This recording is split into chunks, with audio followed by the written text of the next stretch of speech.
이 아브라함이 전한 복음 시리즈를 이제 다음 주 13번째 시간으로 끝내려고 해요. 다음 주는 창세기 22장입니다. 여러분, 창세기 22장은 어떻게 시작되냐면 이렇게 시작해요. 그 일 후에 하나님이 아브라함을 시험하시려고 그를 부르시되. 하나님이 언제 아브라함을 시험하세요? 아브라함의 이야기가 끝날 무렵에. 하나님이 아브라함을 부르시고 시험하시는 게 아니라 그 모든 일이 있은 후에 하나님이 그의 믿음을 시험하시려고 그를 부르십니다. 그게 아브라함의 이야기의 끝이에요. 사실 23장, 24장, 25장까지 아브라함이 나오지만 이제 사라가 죽고 그 매장지를 사고 이제 아들 이삭을 결혼시키고 아브라함은 그 영원하신 아버지 하나님의 품으로 안깁니다. 그러니까 아브라함의 이야기의 핵심이 사실은 창세기 22장이 거의 끝이라고 보면 돼요. 그럼 오늘 21장의 이야기는 아브라함이 하나님의 부름을 받고 그가 온전히 시험을 받을 수 있도록 하나님께서 아브라함의 삶 속에 있는 모든 일들, 그에게 약속하신 일들, 그가 실수한 삶들, 이 모든 일들을 하나님이 하나하나 매듭을 풀어주시고 매듭을 져주세요. 창세기 21장을 여러분이 쭉 읽어보시면 하나님의 세밀하신 위로의 손길을 보게 됩니다. 그래서 21장이 은혜더라고요. 모든 아브라함의 삶을 아름답게 정리해 주세요. 오늘 21장엔 세 가지 스토리가 나옵니다. 말씀대로 이삭을 주시고, 아브라함과 사라의 그 실수로 인하여 그 이스마엘의 문제를 해결해 주시고, 마지막 하나님께서 이 블레셋 지역에 사는 아브라함에게 블레셋 왕이 친히 찾아와서 그와 언약을 맺고 이 모든 일을 체험한 아브라함이 그 하나님의 이름을 새롭게 부르는 것으로 오늘 21장의 이야기가 끝이 납니다. 오늘 21장 1절 2절은 이렇게 시작하죠. 같이 한번 읽습니다. 여호와께서 말씀하신 대로 사라를 돌보셨고 여호와께서 말씀하신 대로 사라에게 행하셨으므로 사라가 임신하고 하나님이 말씀하신 시기가 되어 노년에 아브라함에게 아들을 낳으니. 오늘 21장 1절 2절이 사실 오늘 설교의 제목의 핵심이에요. 하나님은 어떻게 행하신다고요?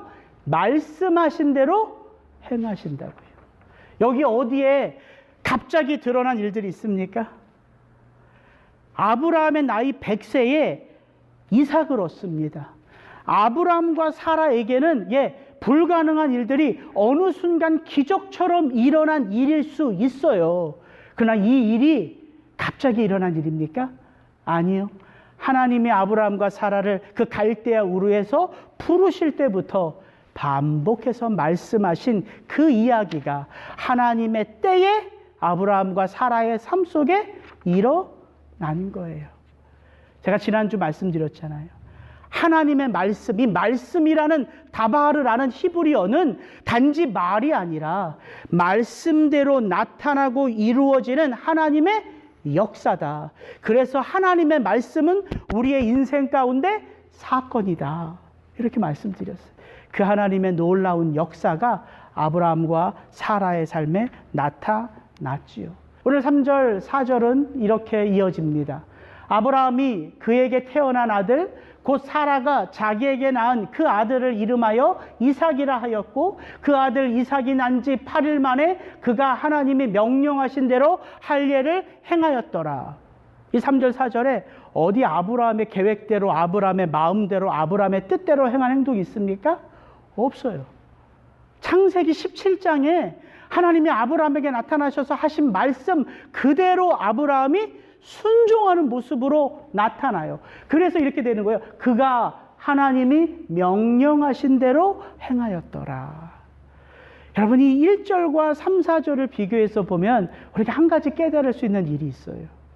아브라함과 사라의 나이 100세가 되고 90세가 되어 그들의 삶 속에는 전혀 아이를 낳을 수 있는 단 1%의 가능성도 없는 그 불가능한 상황들이 아브라함이 가나안 땅에 들어온 75세로부터 100세가 될 때까지 하나도 변치 않았어요.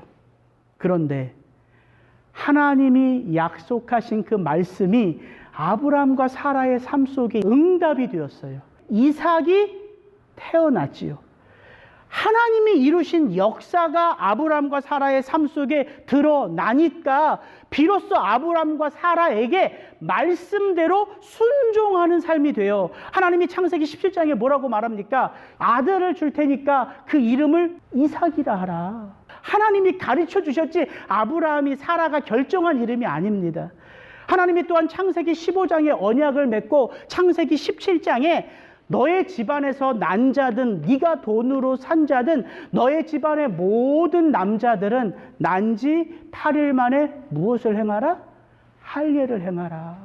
그 할례가 너희의 몸에 있어. 누가 너희의 영원한 아버지다? 내가. 나의 언약이 너의 삶 속에 영원한 언약의 표징이 될 것이다. 여러분, 이게 구원이에요.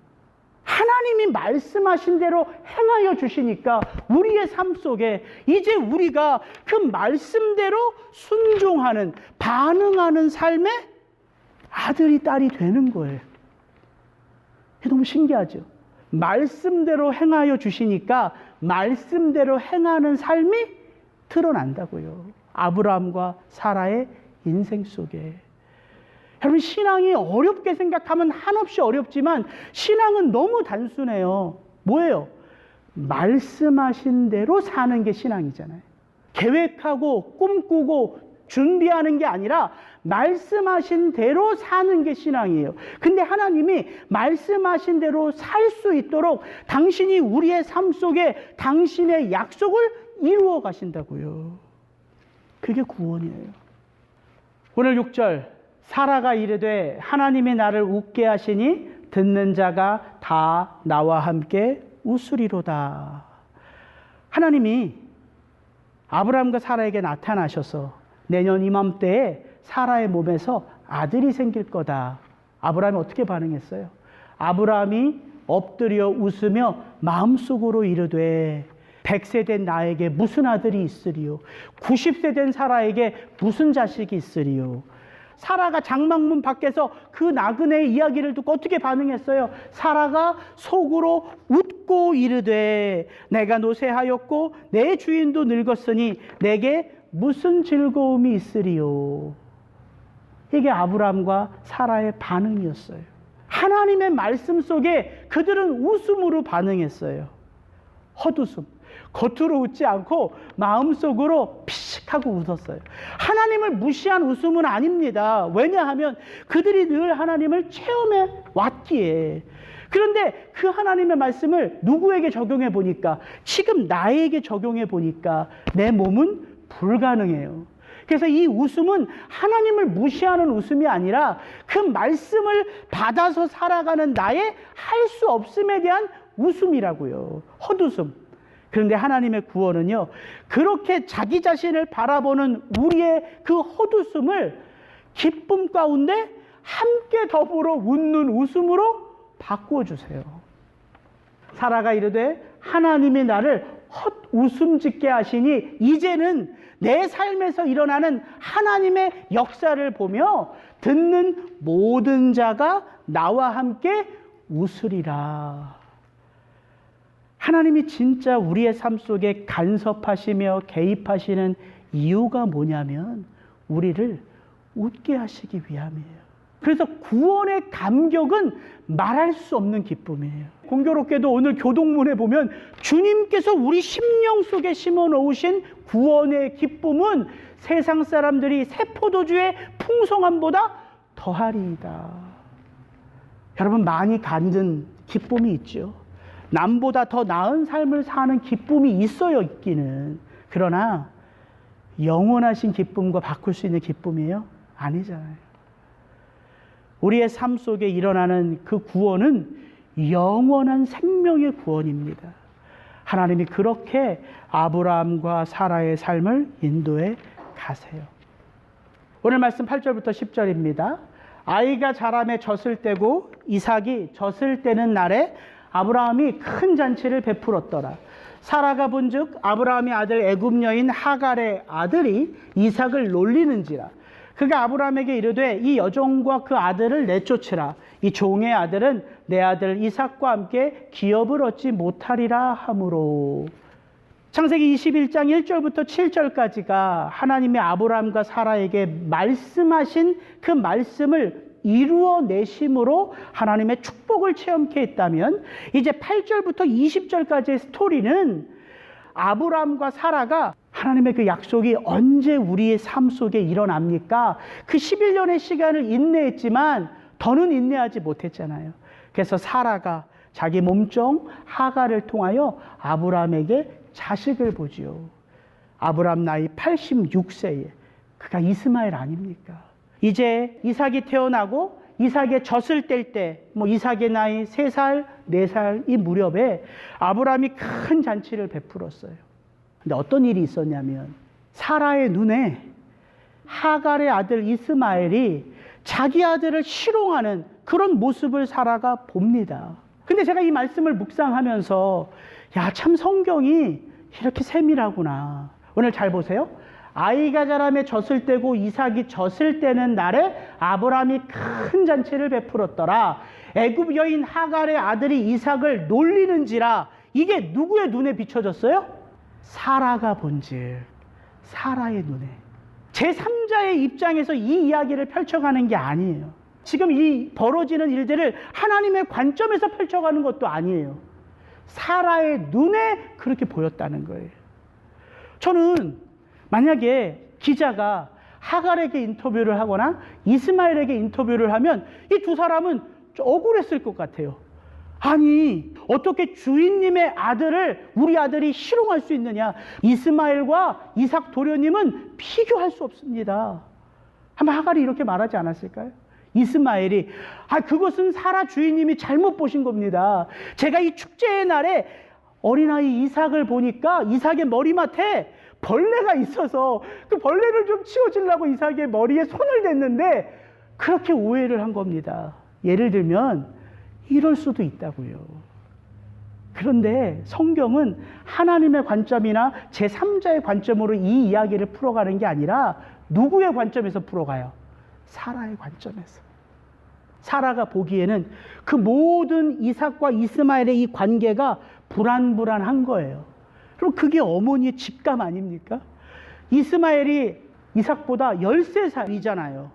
이제 나이가 점점 들어서 이삭이 커가서 그 아버지 아브라함의 그 모든 것들을 물려받을 때에 이삭에게는 위협적인 존재가 될 수 있는 거죠.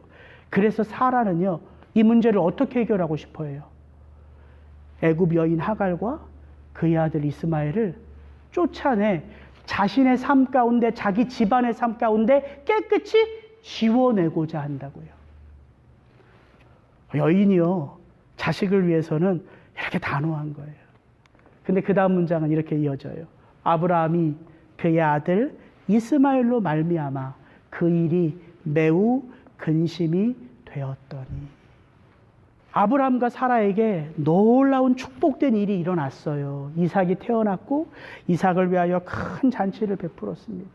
그런데 그 일이 아브라함과 사라에게 축복된 일만 된 것이 아니라 사라가 그 이스마엘과 그 하갈을 쫓아내라 아브라함에게 부탁하니까 이제는 아브라함에게 그 기쁜 일들도 어떤 일이 돼요? 근심이 됐어요. 마치 이것과 똑같지 않습니까? 자기 아내 사라로 인하여 애굽에서 아브라함이 큰 부자가 되어 다시 그 헤브론 땅으로 오잖아요. 근데 자기도 큰 부자가 되고 조카 롯도 큰 부자가 되어 이제 양들과 목축들이 점점 늘어나니까 어떤 일이 생겨요? 목자들끼리 다툼이 생기고 서로 갈라지는 일들이 생기잖아요. 여러분, 이것이 우리의 인생 같아요. 좋은 일들이 끝까지 좋은 일이 되는 것도 아니고 힘들고 어려운 일들이 끝까지 어려운 일로만 있는 것도 아니고 그냥 우리의 삶 속에 경험하는 모든 일들은요, 그냥 일이에요, 일.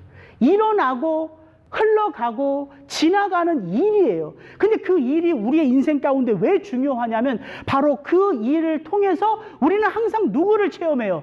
그 일을 다스리시고 통치하시는 하나님을 체험하기 때문에 그 일이 우리에게 의미가 있는 거예요. 오늘 말씀 보세요. 저가 그 아들 일로 말미암아 매우 근심이 되었더니 하나님이 아브라함에게 이르시되 내 아이나 내 여종으로 말미암아 근심하지 말라. 사라가 내게 이른 말을 다 들으라.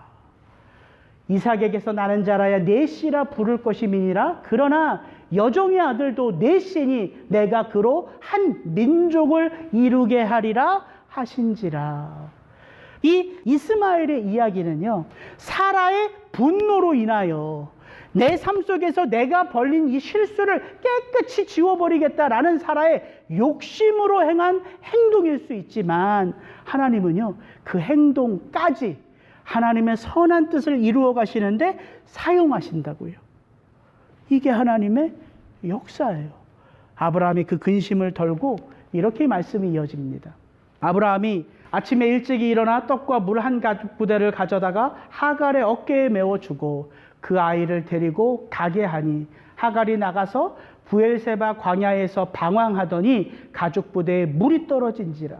그 자식을 관목덤불 아래에 두고, 이 말씀은 같이 한번 읽습니다. 이르되 아이가 죽는 것을 참아보지 못하겠다 하고 화살 한바탕 거리 떨어져 마주 앉아 바라보며 소리내어 우니 하나님이 그 어린아이의 소리를 들으셨으므로 하나님의 사자가 하늘에서부터 하갈을 불러 이르시되 하갈아 무슨 일이냐 두려워하지 말라.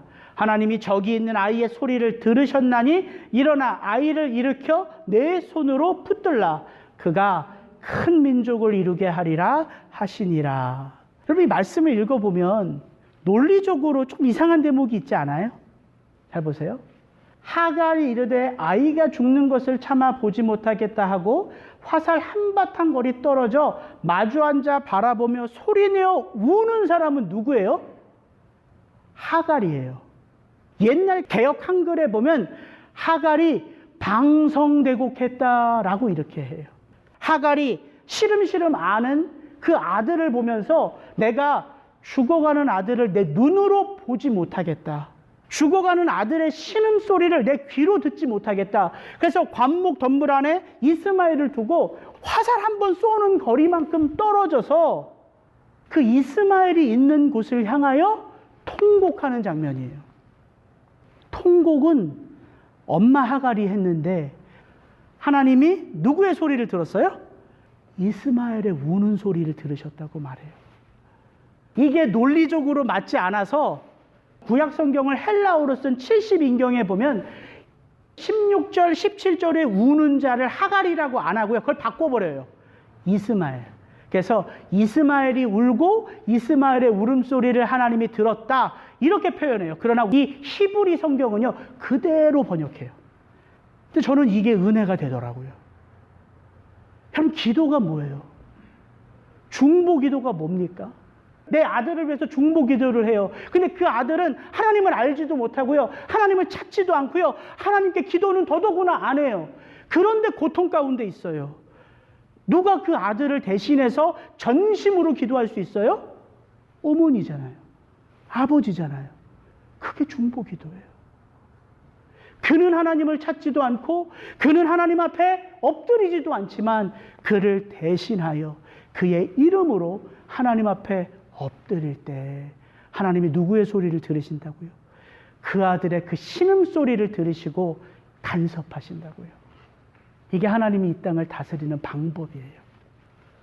역대하 7장 14절 내 이름으로 일컫는 내 백성이 그 악한 길에서 떠나 스스로 겸비하고 기도하여 내 얼굴을 구하면 하나님은 어떻게 이 땅을 다스리신다고요? 내가 하늘에서 듣고 그 죄를 사하고 그 땅을 고칠지니라.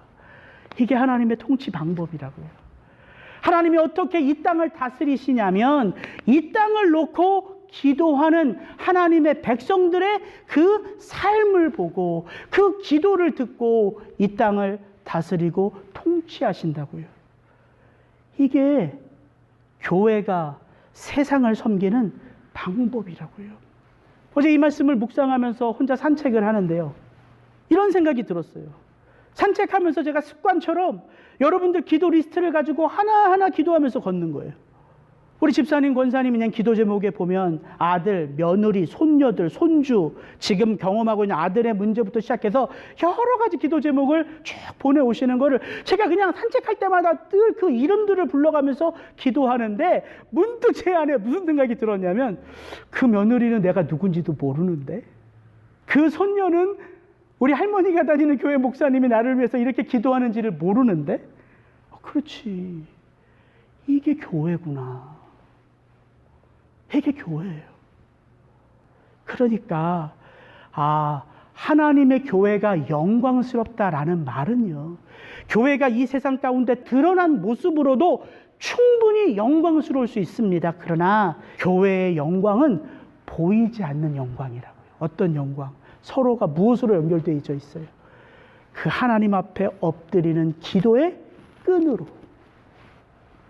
목사가 기도한다 이 말을 하고 싶은 게 아니라 교회된 우리가 그렇게 이 세상 가운데 하나님의 하나님 되심을 선포하는 자로 살아가고 있다고요. 여러분들이. 저는 올 한 해 여러분이 구원받은 하나님의 백성으로 그렇게 이 세상을 향하여 여러분이 기도의 마음을 열 때 하나님의 역사가 여러분의 그 기도 제목 하나하나 속에 친히 이루어진다고요. 하나님이 어떤 분이시냐면요, 19절 20절입니다. 하나님이 하갈의 눈을 밝히셨으므로 샘물을 보고 가서 가죽 부대에 물을 채워다가 그 아이에게 마시게 하였더라. 하나님이 그 아이와 함께 하시매. 이 그 아이는 누구예요? 이삭입니까? 아니잖아요. 약속의 아들 이삭이 아니라 육체로 난 이스마엘이라고요. 그런데 하나님이 그 이스마엘에게도 함께 하세요. 함께 하신다. 하나님이 우리와 함께 하신다. 그게 임마누엘 아닙니까? 여러분, 하나님의 사랑이요, 이렇게 넓으세요. 사라는 내 아들만 보잖아요. 이삭. 그러니까 나의 실수와 허물을 가리고 싶어서 내쫓으라고 하잖아요. 그러나 하나님은 그 버림받은 하갈, 버림받은 이스마엘에게도 함께 하신다고요. 그러니까 우리가 기도할 수 있는 거예요. 내 아들이 지금은 하나님을 몰라도 하나님이 내 기도를 들으시는구나.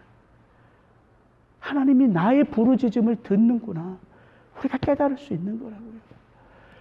하나님이 하갈에게, 이스마엘에게 갑자기 긍휼의 마음이 들어서 그의 삶을 돌보신 게 아니에요.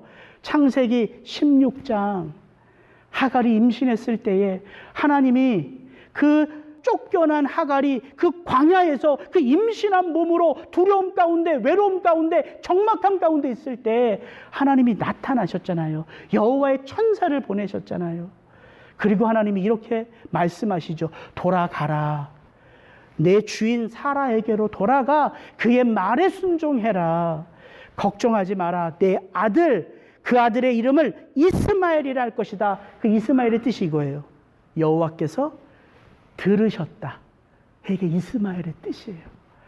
하나님이 내 뱃속에 있는 아이의 이름을 주시고 나의 사정과 형편, 이 아들의 사정과 형편을 아신다는 이 놀라운 하나님의 임재를 하갈이 체험했을 때에 그 하갈이 하나님의 이름을 부르잖아요. 그 이름이 뭐예요? 여호와 로이. 16장에 나오는 거예요. 이 하나님은 나를 살피시는 하나님이다. 여러분, 하나님이 이렇게 버림받은 자의 삶도 살피세요.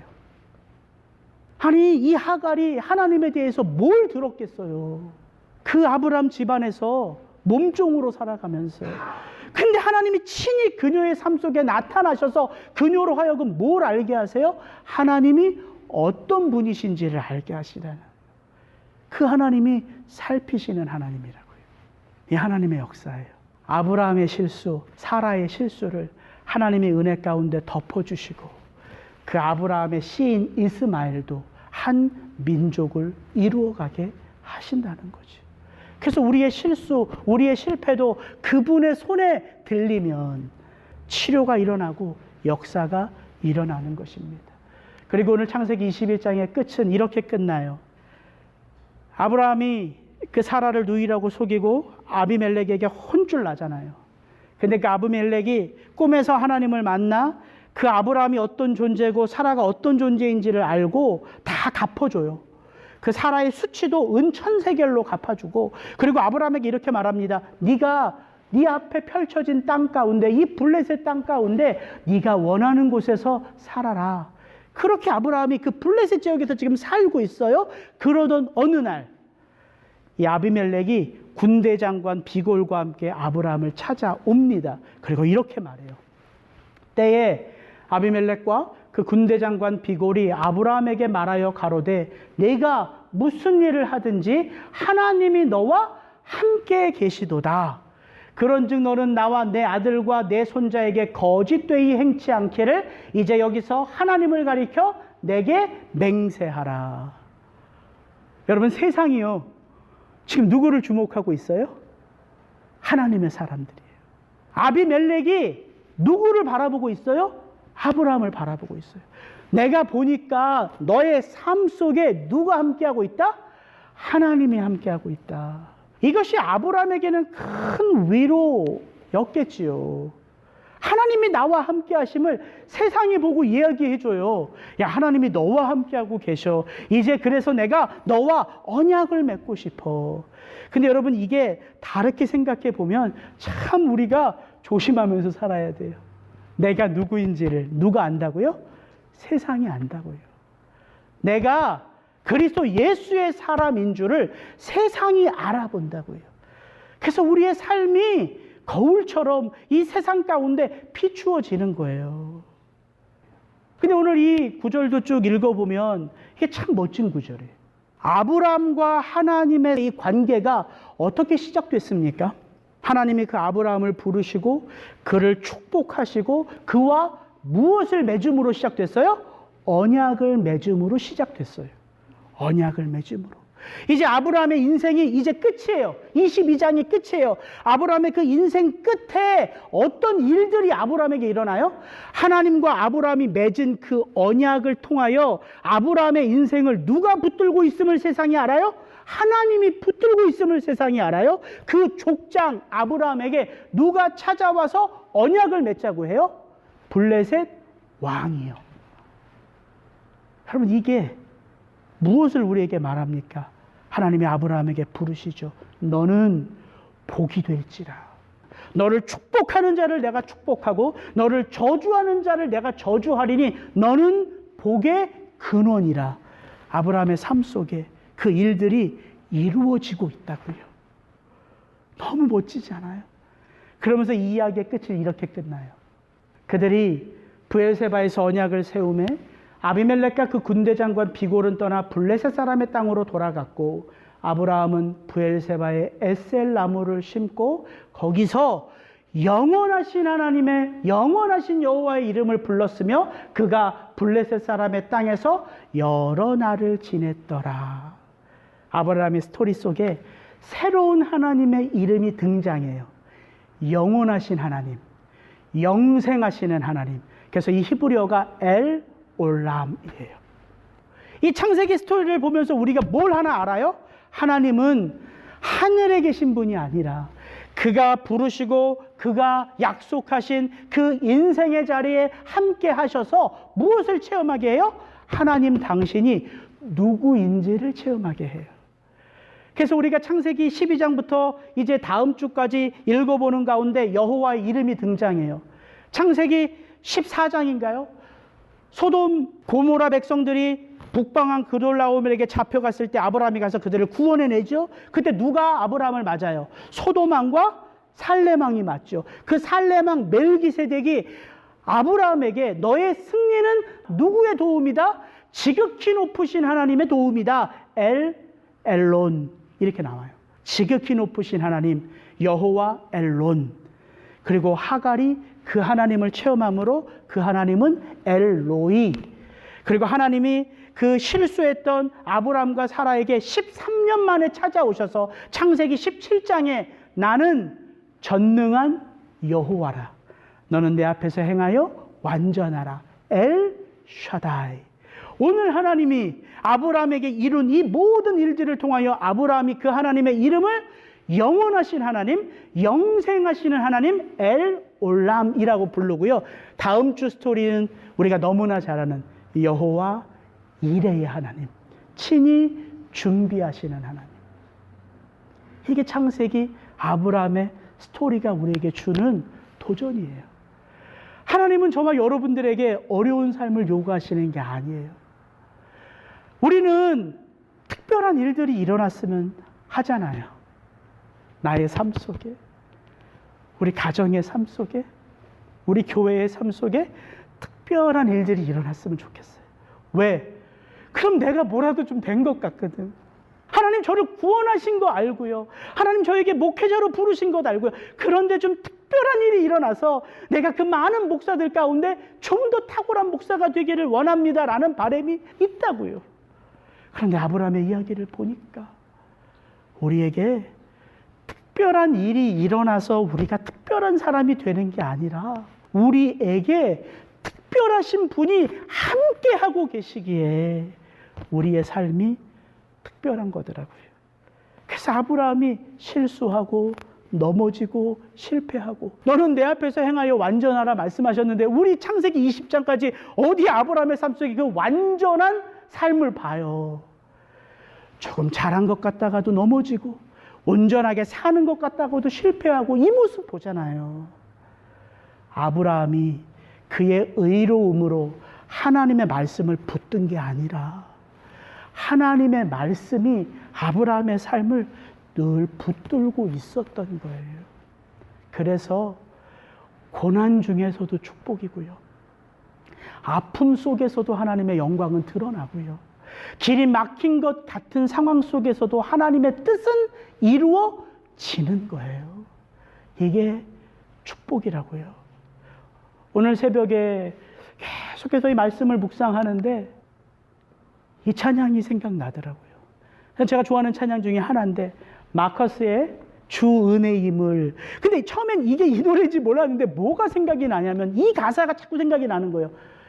주의 사랑은 끝이 없으니. 이게 자꾸 생각이 나는 거예요. 주의 은혜는 끝이 없으니. 주의 사랑은 끝이 없으니. 이게 무슨 노래지? 어디서 이 가사가 나오지? 자꾸 찾다가 찾았어요. 그게 이 노래였더라고요. 주 사랑 내게 있네. 그 사랑이 날 채우네. 주 은혜 내게 있네. 그 은혜로 날 세우네. 그 다음이 참 마음에 와닿아요. 세상 소망은 다 사라져 가도 그 소망 없이 보이는 이 땅 가운데 하나님의 말씀이 떨어지니까 그 소망 없는 이 땅에 있는 나의 삶 속에 꽃이 피기 시작해요. 왜? 그분의 사랑은 끝이 없기에. 그분의 은혜는 끝이 없기에. 그래서 어떤 고백을 하냐면 이렇게 고백하고 끝나요. 살아가는 이 모든 순간이 주 은혜임을 나는 믿네. 이 모든 순간이 기쁨의 순간뿐이겠습니까? 아픔의 순간, 억울함의 순간, 눈물의 순간, 절망의 순간. 그런데 이 찬양을 쓴 이 작사가는 알았던 거죠. 그 사랑이 끝이 없고 그 은혜가 한량 없으니 사실 내가 그렇게 치우고 싶고 돌이키고 싶었던 그 삶의 순간들까지도 사실은 하나님의 은혜였습니다. 여러분, 그 영광스러운 하나님이 우리와 함께 하십니다. 그 은혜가 여러분의 삶 속에 함께하고 있어요. 같이 기도하시겠습니다.